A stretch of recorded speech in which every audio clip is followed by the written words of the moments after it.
coming up. Education. Spaghetti. What's up, everybody?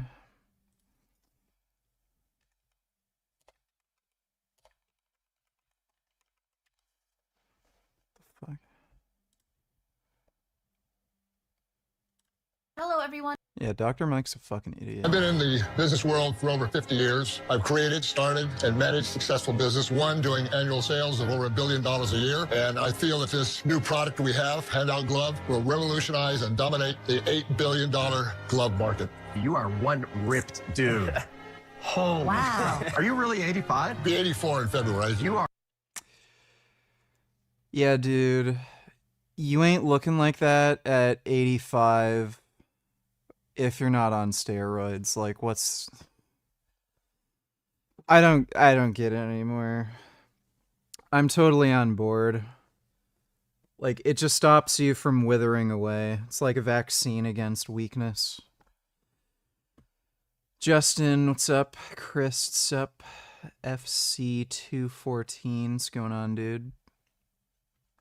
Are in amazing shape. You're gonna be my third husband. He's way too young for you, Barbara. What company did you run that got to over $1 billion? Bally's Fitness. Wow, huge company. I'm going to assume you're a millionaire. Worth about $100 billion, yeah. If you believe in it, Barb, do the deal. My lover is speaking. For 25%, I'll take $300,000 and put it as capital into the company. So now the company has a better balance sheet. I'll give you... Why is the guy on Shark Tank asking for money if he has like 100 million net worth and shit? Caleb says N. Well, you know that is the forbidden letter. Thanks for the donation though, Caleb. Doesn't it increase prostate cancer a lot? How do you mitigate it? There's no association between testosterone and prostate cancer. If you want to put your $300,000 in as capital, I'll give you another $300,000 as a credit line against cost of goods with 6% interest with 25% equity. Barbara, we'd love to take that deal. Yes. I've been in the business world. Yeah, that 80-year-old dude is pretty fucking jacked.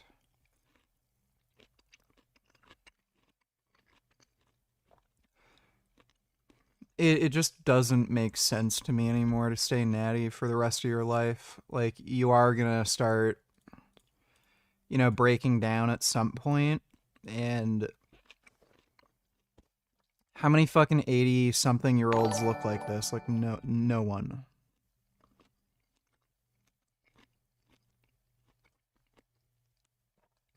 Did you see the new video footage of that starving Jewish hostage digging his own grave? Yeah, I think I did. Yeah, it's funny how they keep complaining about children starving when they're not, and then nobody brings up the fact that the hostages are being starved. It's so fucking retarded, dude. Jabab donated $2. Did you hear about the new Beyond product? The steak? Yeah. Oh, no, you mean that. Yeah, I heard about it. I don't know what it's gonna taste like. Could be cool. Beyond Meat just announced this new product, and look how scary the ingredients are. The first ingredient, water. It really doesn't get any more ultra processed than this. I mean, don't you know that like water is literally used in paint? You're basically eating paint if you eat this. The next one is faba bean protein. That's 3 words. It's too much. Potato protein. Dude, that's literally in French fries. Are French fries healthy now? Okay, this one. Psyllium psyllium something husk. I can't pronounce that. If you can't pronounce something, obviously it's bad for you.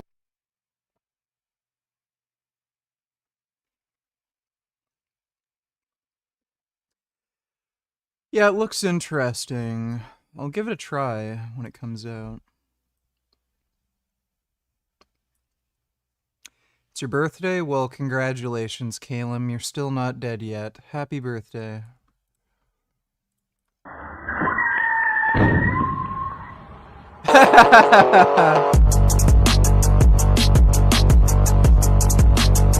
That's hilarious.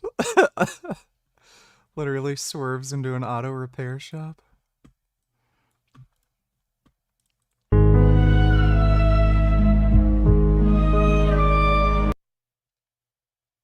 Yeah. I've had that experience too. It's weird.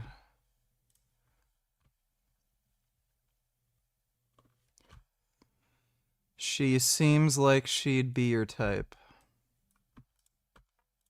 Are some useful facial expressions that you should add to your expression portfolio when conversing with other people. Number 1, starting off strong, we have, okay. Number 2.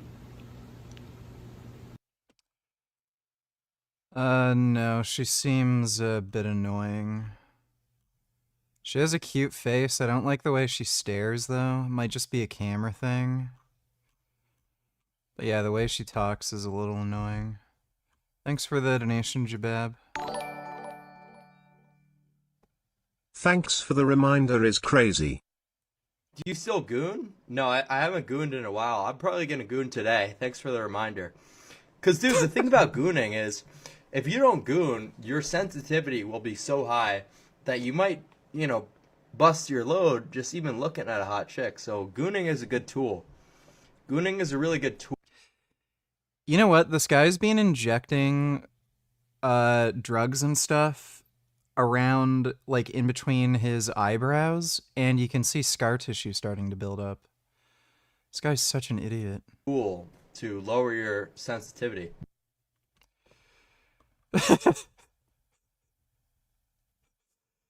He had to be reminded to goon? Isn't he on steroids? Like, what the fuck is going on?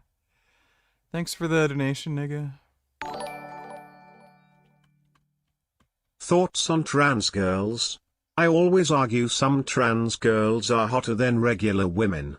Also, what are your best debate tactics to use against pro-Palestine people?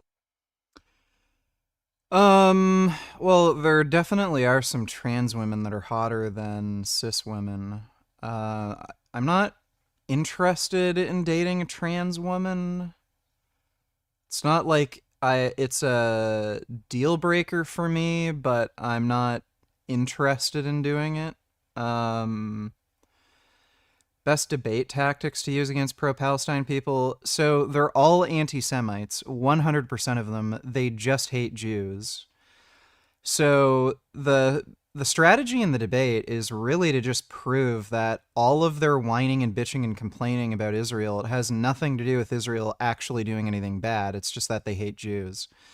So asking them basic questions of whether they think Hamas is like a good organization, whether or not they support the October 7th attacks, what they think of Yahya Sinwar, that's probably the most important question.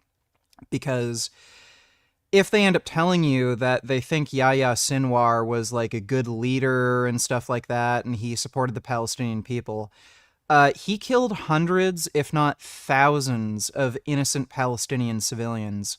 And he liked killing people in, like, very brutal fashion. He liked hacking people apart with a machete. There are mass graves in Gaza because he thought, like, entire families were Israeli collaborators. Or he would kill entire families because they were critical of the Hamas regime. So anybody he was suspicious of, anybody who was critical of him and his regime, any like political dissenters, he would go after and torture and kill. So if they end up telling you that they support Yahya Sinwar, then like you can just pounce and tell them, oh, so you support the killing of Palestinian civilians.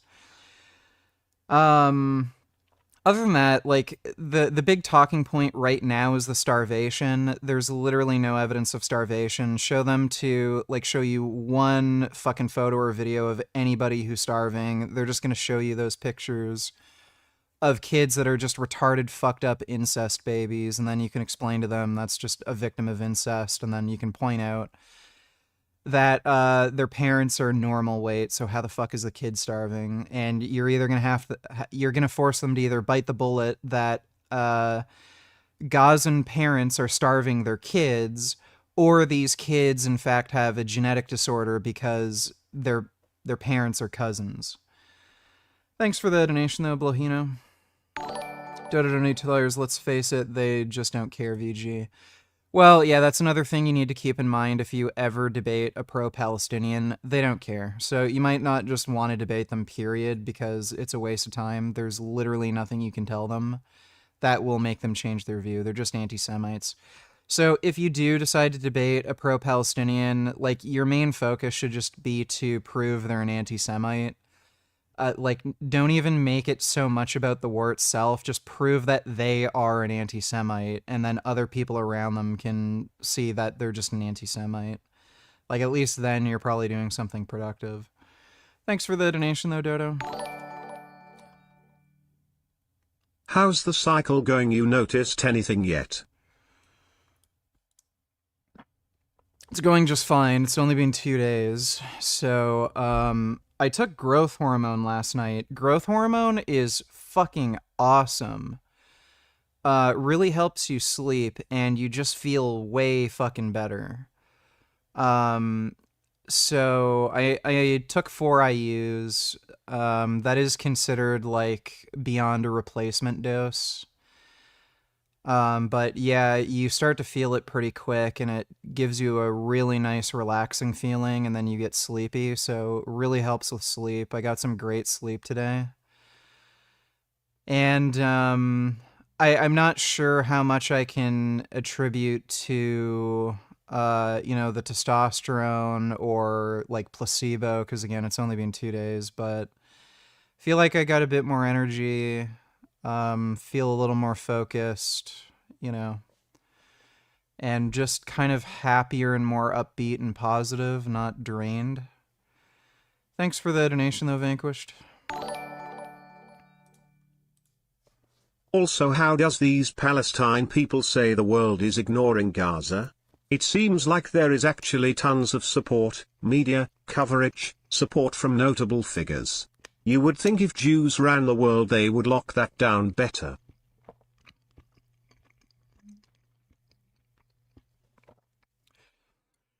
Again,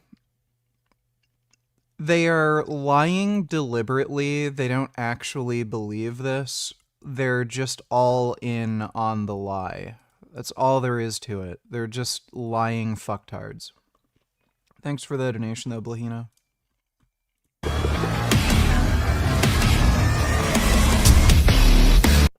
Bimbish. Oh my goodness, such a good bimbish.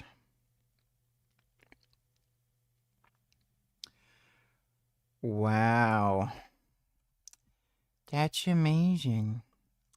Thanks for the donation, Vanquished. My name is Ella, but you may know me as Scientific Snitch on other platforms. Today we will be reacting to this brief video by Dr. Mike Israetel in order to deconstruct the false and racist claim that race is a biological reality. But before we watch his video, just a brief reminder to like, comment, and subscribe if you'd like to show your support to the channel.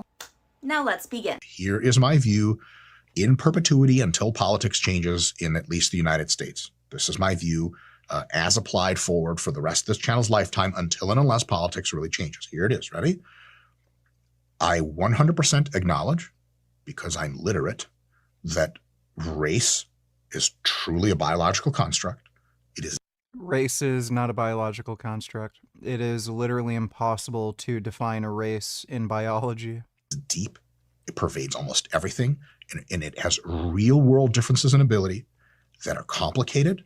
They are overlapping in spectra, but they are nonetheless for sure real, and they affect every single thing about your life on the margins. If you ask me any more questions about that, I won't say anything because I'm not getting canceled over that shit. So because I am actually literate. Sing to this song, VG, it's so funny.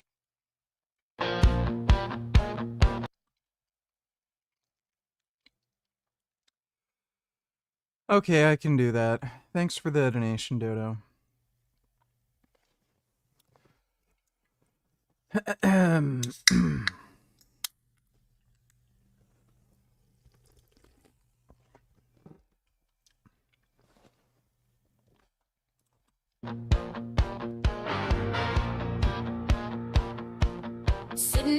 Sydney hit the screen in denim, blonde and smiling, clean and bright. American Eagle lit the fire, and the woke crowd cried all night. Said this looks too perfect, dangerous, too symmetrical, too white. While the market just kept climbing, 'cause those jeans were fitting right. Sydney Sweeney has great jeans. Guess that's now a coded sign. We used to call it modeling. Now it's somehow realigned. Back when Cindy drank a soda in a desert foursome brand. Nobody fainted at the billboard. Nobody tweeted, take a stand. But now they say it's deeply loaded.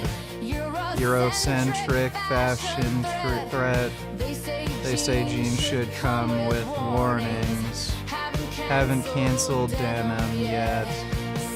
Sydney Sweeney has great jeans, and the liberals lost their minds. Kamala wore them, no big deal, but Sydney crossed the line. She said, I got them from my mama. They said, you mean supremacy. She meant thighs and hips and stitching. They saw coded tyranny.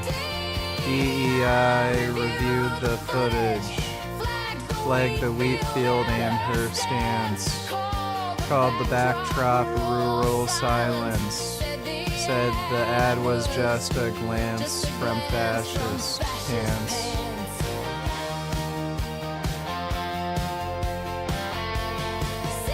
Sydney Sweeney has great jeans, and the outrage turned to gold.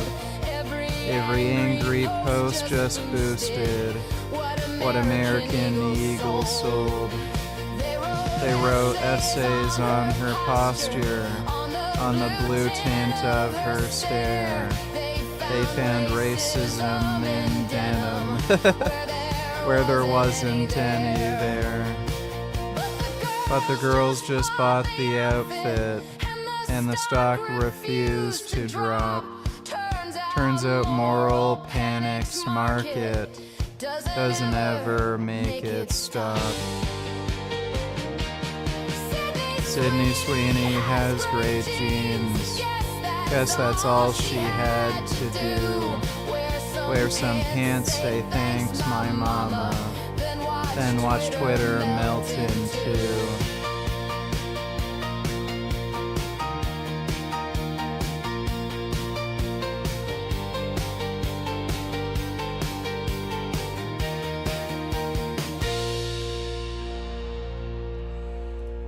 I don't think Sydney Sweeney is that attractive. I don't get it. Why are people so into her? Let's check out her Insta. Like, to me, her face isn't that great, and she also doesn't really have much of a body. Like, just kind of not really any curves or anything. Just looks like a normal chick. So, I don't get it. I do not get it. I guess she has some boobs, but yeah, I just don't find her face that attractive, and her body is just kind of like normalish. Thanks for the donation though, Dodo. Based former CIA senator mentions paid harassers dogs' names and freaks him out. Look at the comments lol. Camera guy was a GOP operative.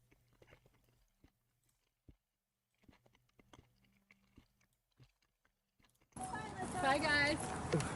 Miss Larkin, will you join the Medicare for All caucus if you get elected? Fran, thanks for your help. Yes, of course. Miss Larkin, will you join the Medicare for All caucus if you get elected? How are Sloan and Leroy? How do you know my dog's names?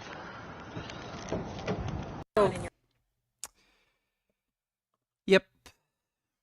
So they're getting paid by the Chinese Communist Party. Yeah, they know who they are. They're being investigated. Tucker Carlson, you Candaceones are more likely to be paid by Russia than I am to be working for the CIA. I mean, I hate the CIA. What an odd thing to say.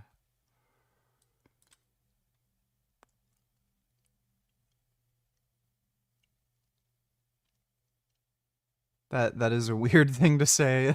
Someone just sent me this video and was like, you can't believe anything Carlson says because his father was in the CIA and he's a CIA working on behalf of the CIA. Well, I mean, I think it's pretty obvious, and I actually feel emotional in my anger towards CIA. And I think that comes out on the air quite regularly. Right. And so the idea that I'm working for the CIA is like deranged. Well, if it helps, he said I'm funded by Russia now. Since the interview, he then did a thing and said I was funded by Russia. But you would be a lot more likely to take Russian money than I would be to work for the CIA, because you would never take Russian money, and you're not Russian. But I mean, I really hate the CIA, and I mean, I mean, that's like very offensive to me. So why would you? It's like personal for you.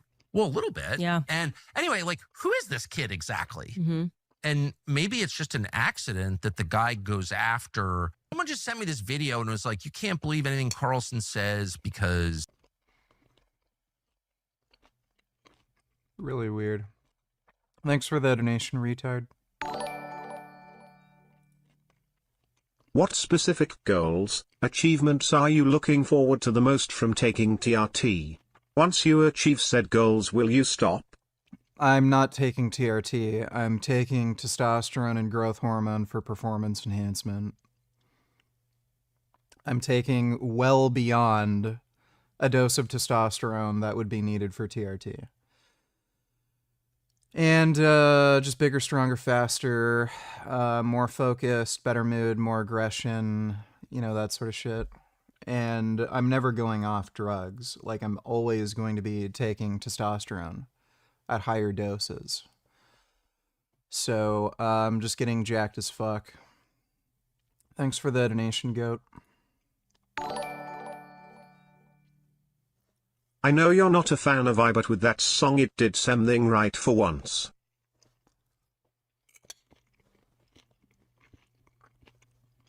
Yeah, I mean, you know, like, some of these joke music videos with AI are fine. Thanks for the donation, Dodo. KM donated $2.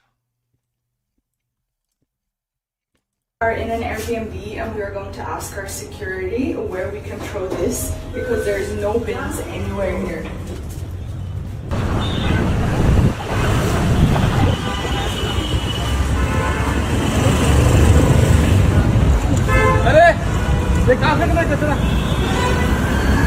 We are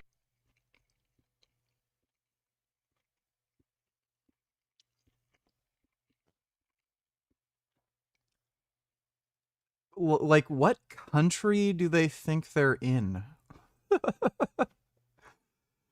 Oh my god.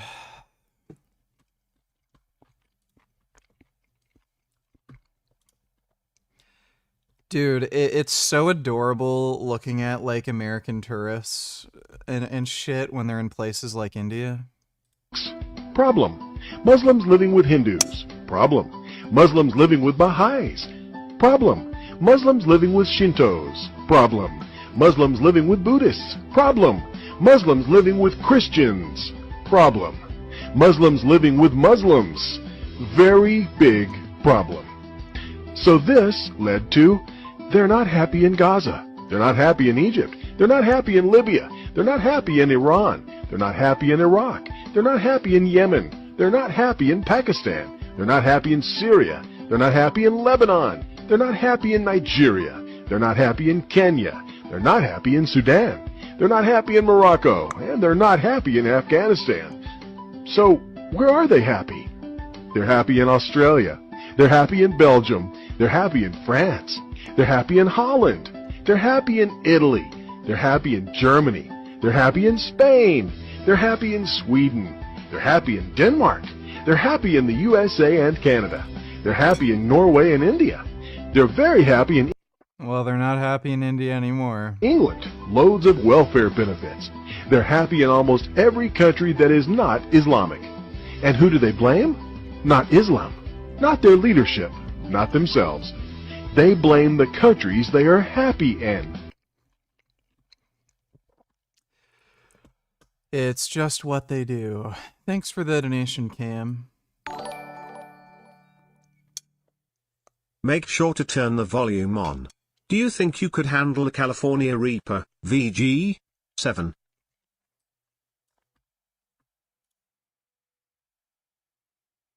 Okay, thank fuck, that's not porn. I don't know. I've eaten pretty, like, the spiciest pepper I've ever had was a ghost pepper. I've never just eaten one straight. I've chopped them up into soup. I have no idea. Like, I'd assume it would be pretty unpleasant. These are the world's hottest peppers.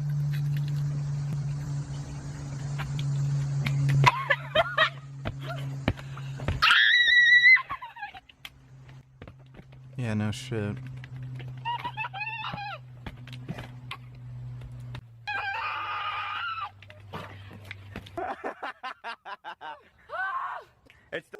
Dude, the funniest video I've ever seen was somebody eating something spicy. These dudes went to some Asian restaurant and they had like some spicy noodle challenge or something. And they cut to after they tried eating it, and the guys are outside, like, convulsing in the street with their shirts off, sweating fucking buckets. Like, that must have been bad. Still burning? She's doing a good idea. You okay? Alright, well, that's what happens. Thanks for the donation, Tyler. So, you're taking testosterone for life? Yeah. I'm taking it for performance enhancement. Why would I take it now, stop, be normal, and then, like, yeah, you just take it for life. Vanquished, let me see. I bet Scientific Snitch has a nice butthole. Oh boy, Asian girls have nice holes. Maybe. Unfortunately, her hole is filled with the dead, rotting, digested corpses of animals. Angels up in the clouds. Wow. Oh my goodness. Oh my goodness. He likes apple. He is a person. Red pandas are people.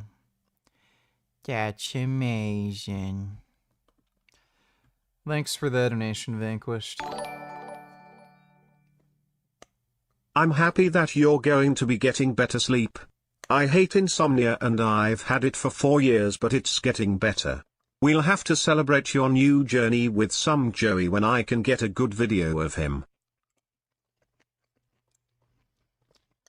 Well, that sucks. Glad it's getting better.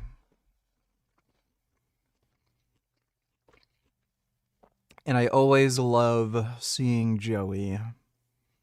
He's a very sweet, sentient boy. Thanks for the donation, even though. In the field of genetics. Why is Mutahar a low cow? Or a lol cow? It's because he lies constantly about everything. The guy has claimed on hundreds of occasions that he is an engineer when he's not. He literally has no educational background whatsoever that has anything to do with engineering, computer science, nothing. This guy is a, like, stoner, loser, like, underachiever dipshit who went to film school for, I think, like, a year or two. And then he ended up quitting that because his YouTube channel started making money. And since then, he's been lying about having his own business and doing day trading while claiming to be an engineer, even though he has absolutely no education whatsoever.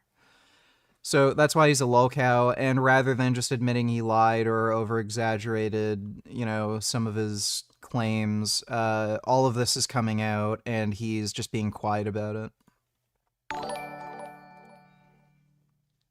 White supremacist influencer has established a whites-only community in Arkansas. Apparently he did cam shows with his wife and his fans are tripping about it.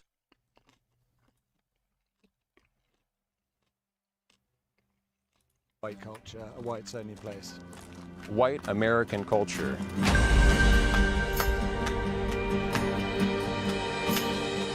Over the last year and a half, high up in the Ozark Hills in the state of Arkansas, dozens of people have been working hard, leveling the land, building houses. Well, why wouldn't I? A seemingly bucolic and sometimes surreal experience. You don't know who to trust. Put that to the test. Specifically. So these people are just retarded. Eric Orwell just got exposed and humiliated in a way that would make any sensible person just leave the internet forever. Leader of Whites Only Enclave, Eric Orwell, starred in a series of live stream porn videos with his wife for cash. It would have been even funnier if, like, he was a cuck, got black dudes to fuck his wife on camera. That'd be fucking hilarious. He bills his community as the first of many nationwide able to skirt fair housing laws while rejecting all applicants to cover.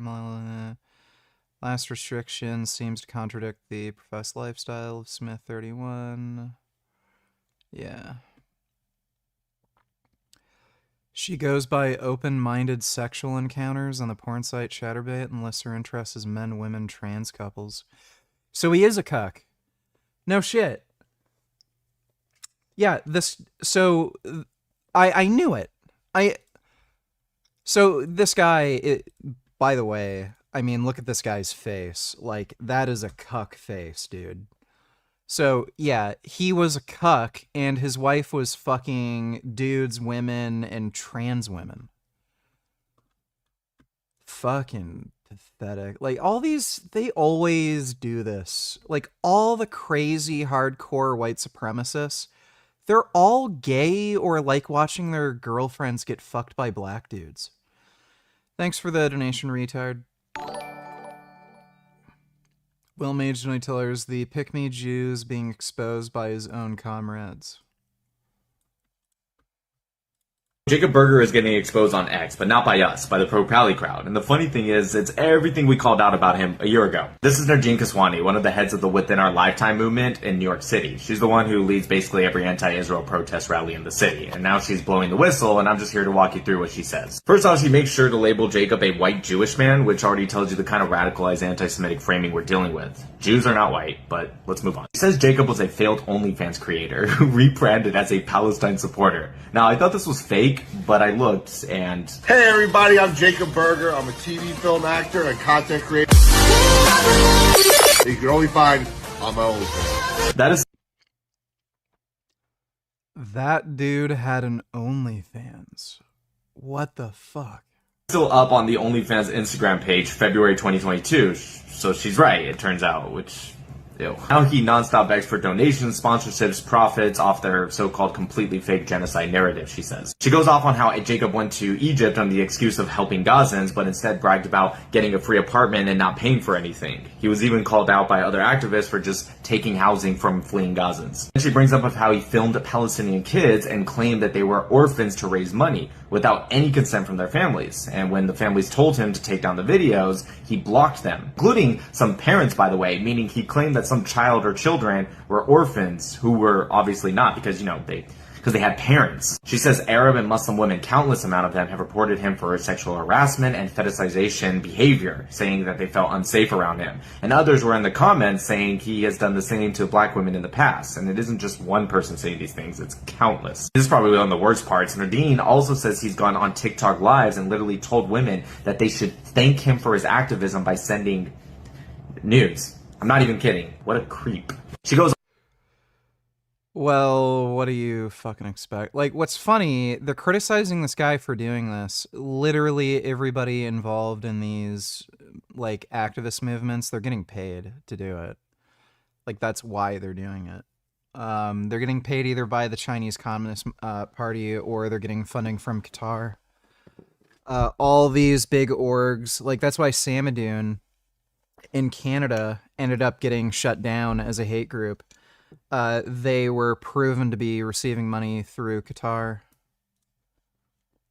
Goes on about the Gaza flotilla and how he folded and signed self-deportation orders while other activists were on a hunger strike still there, and again, he blocked anyone who brought it up. She then calls him out about the constant making things about himself, everything about himself, his suffering, his struggles, his censorship, while live streaming and grifting. And then even others came out and said that Jacob once said on, I think, Alive, that he has sacrificed more than even Palestinians. She says even Palestinians and Arabs who tried to raise red flags about him were blocked or silenced. Some even say he bragged about trying to sleep with Arab women consistently. Jacob, if you need help with the ladies, you can just ask a friend next time. For me, I'm happily taken by a beautiful queen. I mean, she's incredible. So my suggestion, though, is confidence and self-care. Self-care can go a long way. She ends by saying this isn't cancel culture, it's about protecting the movement. But I mean, no, it's definitely cancel culture. But let's be real, your side is the one that does that. So no tears for you at all.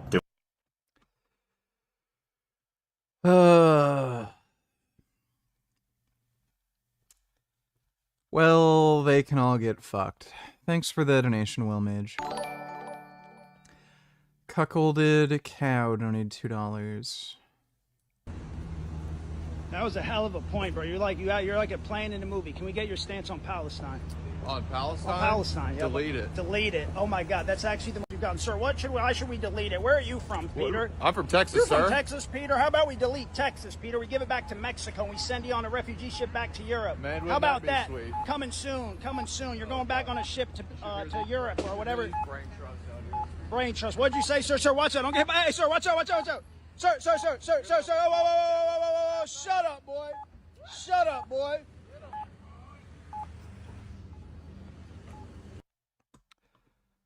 I don't want to react to any more of that shit.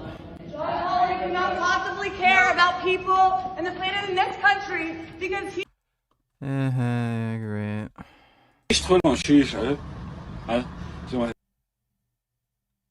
Oh, little babies.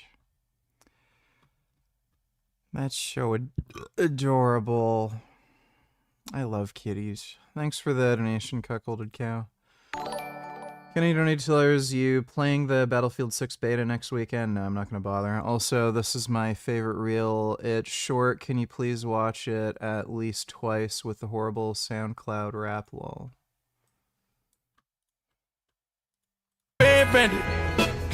This paper coming to me 24 hours. I'm not listening to this.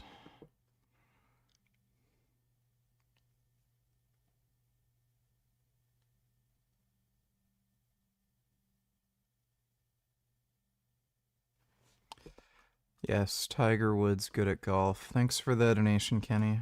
And biomedical sciences, I acknowledge that race is not a biological reality but a social construct. To provide a brief introduction to what I will be talking about in this video, let's briefly review the history of race as a concept and a few of the major reasons why race is considered a social construct with no true basis in biology or genetics. First, the concept of race did not begin with the field of biology or genetics. The concept of race began with Enlightenment thinkers like Carl Linnaeus under the pseudoscientific veil of biology and genetics, but was really to justify social issues such as colonialism, racism, or racial superiority, and the transatlantic slave trade. Then, under the same pseudoscientific veil of biology and genetics which masked the social issue underpinnings, Buffon and Blumenbach developed hypotheses that would confirm the existing bias that race had biological underpinnings. Unfortunately, the hypotheses made by Buffon and Blumenbach were made prior to our understanding of the field of genetics. After the field of genetics became well established, we found out that humans are incredibly complex organisms that have not spent enough time apart to develop clear-cut biological differences between quote-unquote races. So race-associated physical traits such as muscularity and skin color cannot define races because these traits are not encoded by single genes or groups of genes that only map onto some races and not the others. These vague biological dividers between different races combined with the social construct of race influencing our society eventually led us to find that the higher prevalence of non-physical traits, such as intelligence and athleticism in some races and not others, was a product of environmental, socioeconomic, and cultural factors, not biological factors. Basically, there are no biological hard lines that define particular races in humans, and these biological loose lines get crossed all the time as people from different cultures, races, and ethnicities mingle and form romantic partnerships. But as social creatures, the long-standing social construct of race in our society has brewed a higher prevalence of diseases and biological traits within specific populations who have been classified by race due to economical, educational, and medical disadvantages. By now, you should have a general understanding of where the concept of race came from and where the argument of biological race came from and why it's so wrong. So now I'd like to systematically break down Dr. Isertel's claim from every angle I can think of. By the end of this video, I will have broken down and dispelled the misinformation surrounding each and every argument that I can think of that may be made by someone who foolhardily believes that race is a biological reality. First claim, but skin color is genetic, so those who are black simply have the genetics to be darker skinned. Unfortunately, this is a rash oversimplification of skin color as a biological trait. You see, skin color is a polygenic trait, which means that there are many genes that contribute to thousands of different shades of skin color. So even when two different people have the exact same skin color, the genetics that explain why their skin color is the way it is may be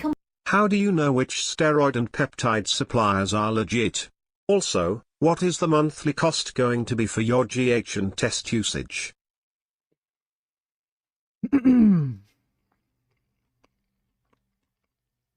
Third-party testing.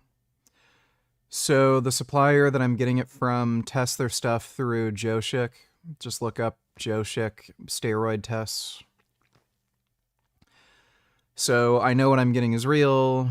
You can also like read reviews online, see what people are saying. I kind of try to avoid Reddit because Reddit is a retarded, dumb shit, fuckwit rabbit hole where people deliberately lie about certain suppliers for whatever fucking reason.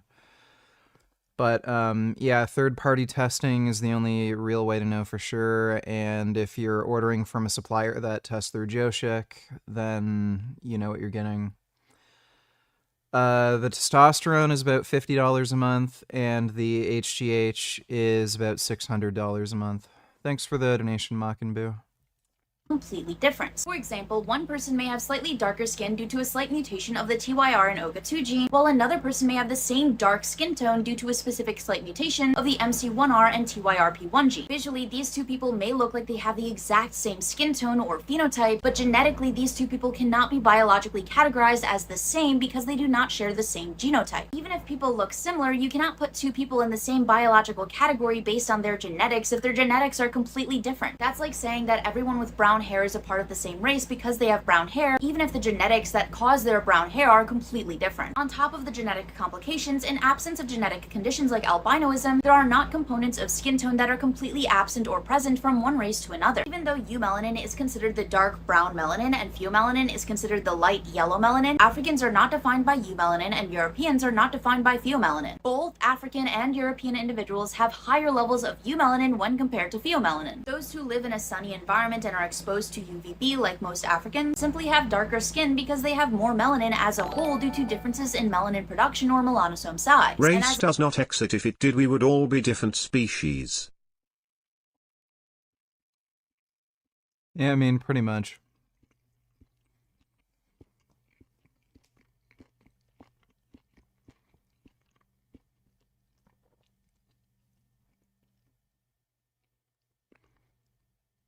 I don't know how Mike Isertel hasn't achieved lolcow status at this point. Like, he knows, like, nothing. Like, literally nothing. Anytime he opens his mouth, it's just something stupid. Thanks for the donation, though, Dodo. As I just discussed, there is not a single gene or group of genes that is always responsible for a person having more or less melanin in their skin or having large or small melanosomes. So because there are completely different genetic factors involved in the same skin tones, we cannot group people together into biological categories solely based on the appearance of their skin. Now, the same people who talk about skin color genetics also tend to argue, what about differences in muscularity and skeletal structure? Well, I must begin by clarifying that the genes involved in skin color are not innately or principally attached to the development of muscularity muscularity or skeletal structure. In the same way that there exists dark-skinned populations where the majority have a muscular build and dense bones, there exist light-skinned populations where the majority have a muscular build and dense bones. Now, the positive correlation between certain skin colors and certain musculoskeletal builds is simply a byproduct of convenient partnerships and culture. People tend to partner up with non-immediate family members who live closer to them, so the genetics that are involved in muscularity and skeletal structure are more likely to stay close to home or at least within the same region. And if, within that same region, agricultural practices that involve a lot of manual labor and manual labor as a whole is very common. What's your favorite species of penguin? Also, are you changing your name now to Vegan and Drugs Gains?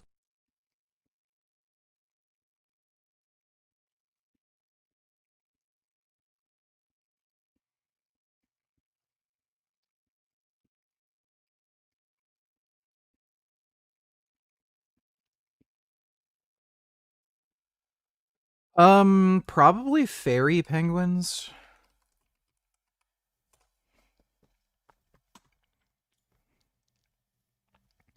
They're so little.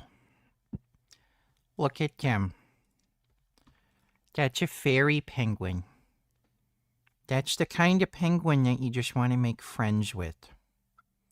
He looks like he's a friend. He's friend-shaped. See the shape? That's friend-shaped.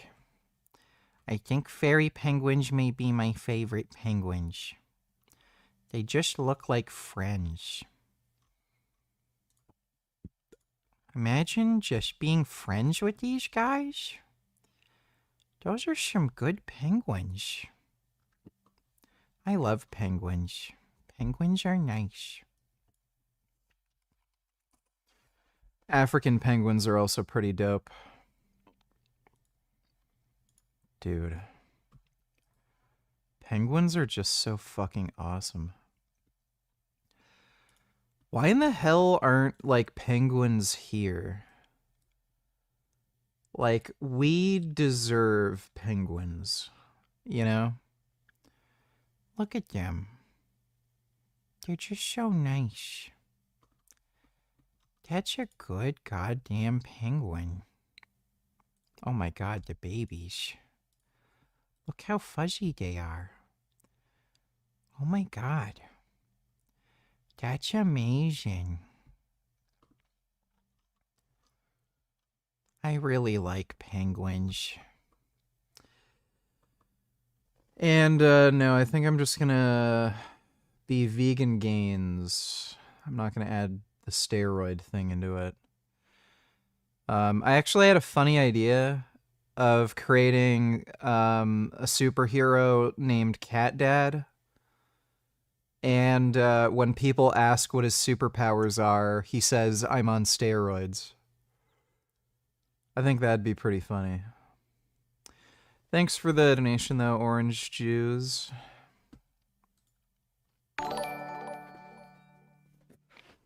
Hypothetically speaking, how should I go about getting the same stuff you are using? I went vegan and started lifting because of you, so I know you could help lead me in the right direction. I want the same kind of results you want.